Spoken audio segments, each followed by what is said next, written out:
Está preparado para a primeira aula de Biologia e de Botânica? Então vamos lá. Nossa primeira aula de Biologia, nessa parte botânica, a gente vai conhecer um pouquinho sobre o reino Plantae, ou reino vegetal, tá? Então coloca na sua cabeça logo de cara. Botânica é o estudo das plantas. Então falou em estudar plantas, falou em botânica. Tudo bem? Nesse nosso primeiro momento, a gente vai ter uma visão geral sobre o grupo e falar sobre um pouquinho da evolução vegetal, que são dois temas muito cobrados no vestibular, no Enem e também nas provas que você está se preparando de um modo geral. Tranquilo? Então vamos lá. Para começar, quero trazer para você as características gerais das plantas.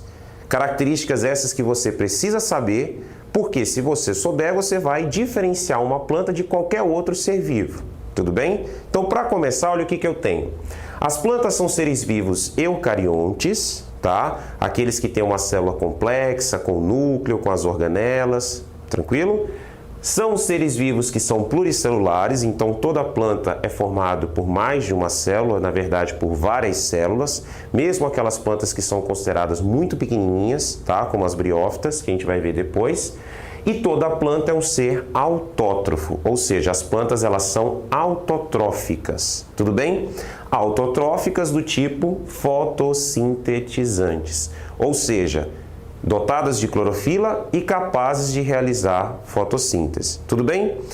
De antemão, já deve ter surgido uma interrogação na sua cabeça. Sabe qual é? David, essas características eu também encontro em algas, não encontro? Encontra. E aí é onde vem o seu diferencial. E aí é onde você precisa estar atento. Porque essas são as características comuns. Mas quais são aquelas que diferenciam as plantas das algas? Olha só que lindo aqui, ó. As plantas, elas são seres matrotróficos, ou seja, a planta mãe, ela vai dar nutrição para a planta filha até que ela seja capaz de fazer fotossíntese. Peraí, David, deixa eu ver se eu entendi. Quer dizer que quando uma nova plantinha é gerada, um embriãozinho de planta é gerado, a mãe tem que nutrir esse novo embriãozinho até ele começar, como diz, a andar com as próprias pernas, a fazer fotossíntese? Exatamente. Outro detalhe importante, toda planta é embriófita. Vou pular aqui só para chamar a sua atenção. Toda planta é embriófita, ou seja, toda planta produz um embrião que fica guardado temporariamente na planta mãe até ser liberado para o ambiente e começar a realizar a sua vida como uma nova plantinha.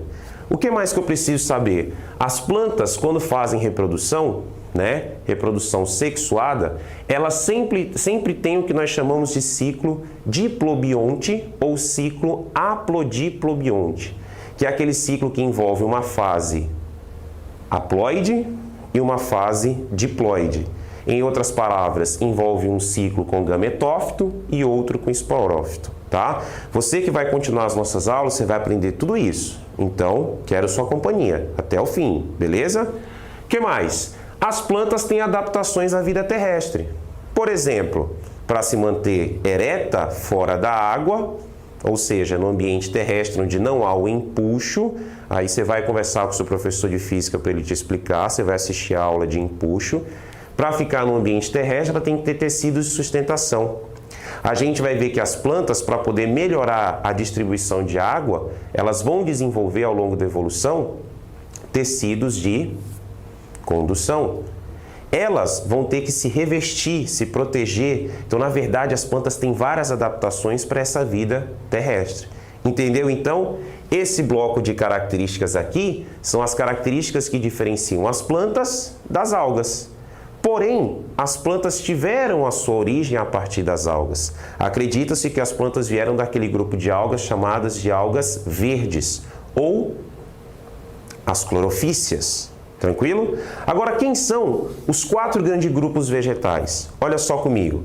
Eu tenho as briófitas, eu tenho as pteridófitas, eu tenho as gimnospermas e eu tenho as angiospermas. Em poucas palavras, eu tenho as briófitas representadas pelos musgos, que vivem lá em regiões extremamente úmidas. Tenho as pteridófitas, cujas mais conhecidas são as samambaias.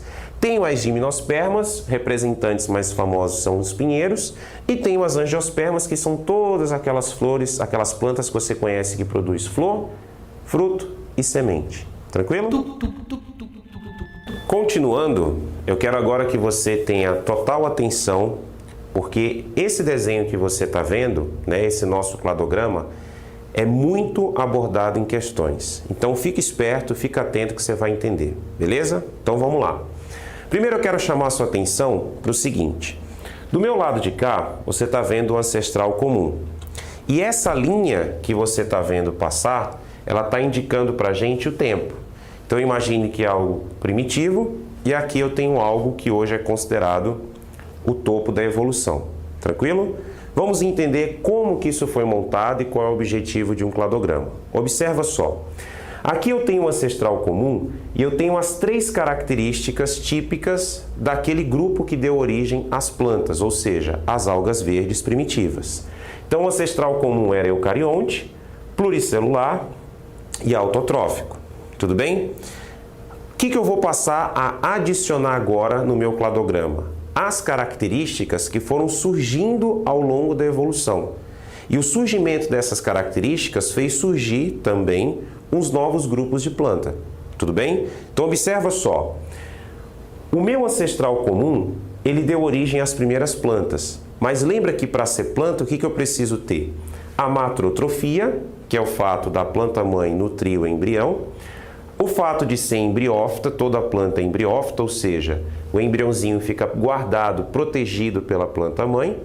E o ciclo diplobionte, aquele ciclo que tem gametófito, produtor de gameta, esporófito, produtor de esporo. Tranquilo? Essa característica, somada a essas outras 3, vão estar presentes em todas as plantas. Agora é que vem um detalhe importante. Acompanha comigo, ó.